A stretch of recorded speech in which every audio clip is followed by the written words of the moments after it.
Assalamualaikum warahmatullahi wabarakatuh. Kembali lagi bersama channel saya. Seperti biasa teman-teman, di channel ini akan memberikan tutorial. Nah, kali ini akan memberikan tutorial cara mengatasi WhatsApp yang sering keluar sendiri. Oke, tiba-tiba keluar. Terbaru tahun 2024 ini teman-teman. Oke, sebelum masuk ke tutorialnya, bagi yang belum subscribe channel ini boleh dibantu subscribe dan jangan lupa aktifkan tanda loncengnya. Nah, di sini teman-teman, ketika kita membuka WhatsApp ini, ketika kita lagi chatting atau lagi telepon, tiba-tiba WhatsApp kita itu terkeluar sendiri, teman-teman, tanpa sebab. Nah, gimana sih cara mengatasinya? Cara mengatasinya langsung saja teman-teman itu masuk ke pengaturan HP-nya. Silakan scroll ke bawah. Nah, di sini nanti cari manajemen aplikasi. Nah, di sini silakan masuk ke bagian daftar aplikasi ini.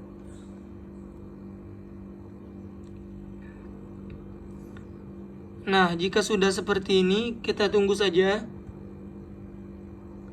Nah, di sini langsung saja teman-teman itu scroll saja, cari yang namanya aplikasi WhatsApp ya. Ini aplikasi WhatsApp.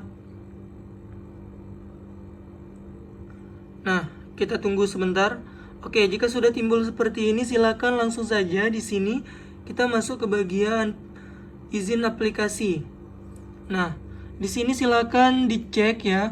Di sini dicek izin aplikasinya, kayak kamera itu udah diizinkan, kayak kontak itu juga udah diizinkan akses, kayak mikrofon juga, lokasi juga.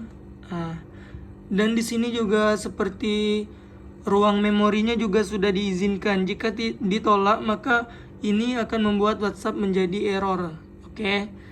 Nah, ini untuk cara yang pertama. Untuk cara yang kedua, masuk ke bagian penggunaan penyimpanan. Nih, di bagian penggunaan penyimpanan ini silakan dihapus cacenya ini atau sampah aplikasinya ini. Jika sudah,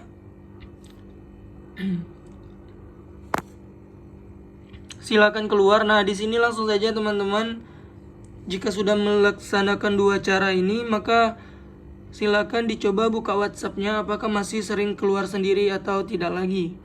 Nah, untuk cara yang terakhir ini, yaitu dengan cara buka bagian penggunaan penyimpanan, silakan teman-teman klik kelola ruang. Kelola ruang ini ibaratnya hapus data teman-teman. Jadi data WhatsApp teman-teman itu nanti tak bisa jadi akan terhapus teman-teman. Jadi saya tidak menyarankan untuk kelola ruang ini. Oke, mungkin ini saja tutorial dari saya teman-teman. Semoga bermanfaat. Saya akhiri. Wassalamualaikum warahmatullahi wabarakatuh.